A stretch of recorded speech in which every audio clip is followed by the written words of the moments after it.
Not only football community or football family. All the governments are with us. All the fans are with us. All the media are with us.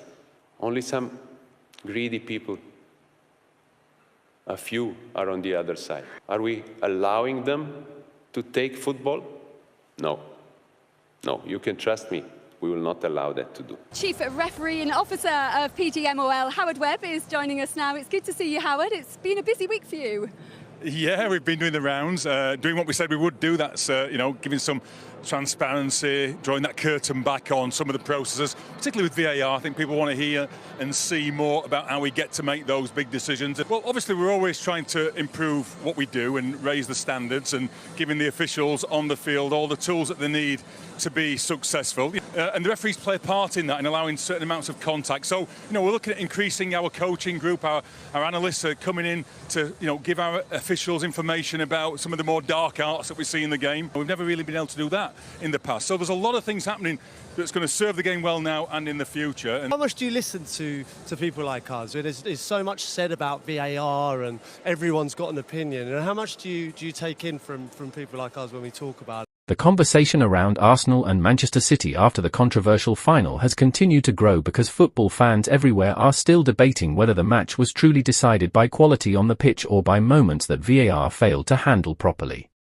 What made this situation even bigger was the way supporters from both sides immediately flooded social media with different interpretations of the same incident. For Arsenal fans, the belief remains strong that crucial decisions changed the direction of the final, while Manchester City supporters argue that football always contains moments of pressure where referees must make difficult calls in seconds. The biggest talking point from the match came during a key attacking phase when Arsenal players appealed strongly for what they believed should have been a penalty. The challenge inside the box created instant reaction from the bench, the crowd, and players on the field. What followed was several tense seconds of waiting, because everyone expected VAR to intervene. Instead, play continued, and that single moment became the center of debate long after the final whistle. VAR was introduced into football to reduce obvious errors and bring more fairness into important matches, especially in finals where one decision can shape history. However, every time technology is involved in a controversial situation, fans expect complete clarity. In this case, many viewers believed the replay angles created more questions than answers. Some analysts argued there was enough contact to justify a penalty review, while others insisted the contact was not strong enough to overturn the referee's original decision. The reason this incident attracted so much attention is because both clubs carry enormous global audiences. Arsenal FC have supporters who have waited for major moments to go their way in high-pressure matches, while Manchester City FC continue to operate under constant scrutiny because of their dominance in recent years. Whenever these two clubs meet in a final, every detail becomes magnified. After the match, discussion expanded beyond the penalty appeal itself. Attention moved toward referee communication, the speed of the VAR review, and whether fans deserve clearer explanations during major finals. In modern football, silence often creates suspicion. When supporters do not understand why a decision stands, frustration grows quickly.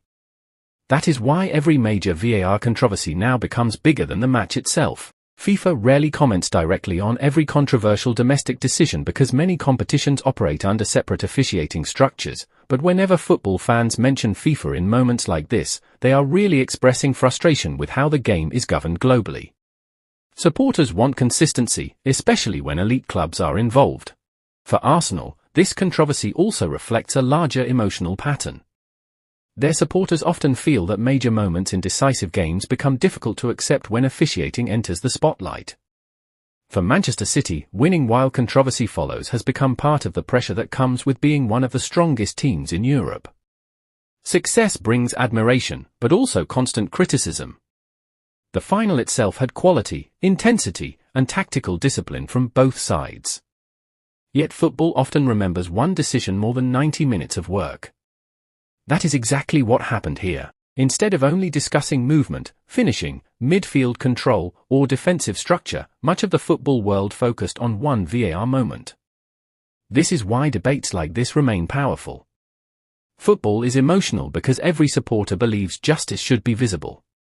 When technology exists, expectations rise even higher. Whether people believe Arsenal were denied or Manchester City simply benefited from football's unpredictable nature, the argument continues because the incident touched something deeper than one result: trust in modern officiating. And in today's football world, once trust becomes part of the story, the conversation never ends quickly. Please like the video and subscribe.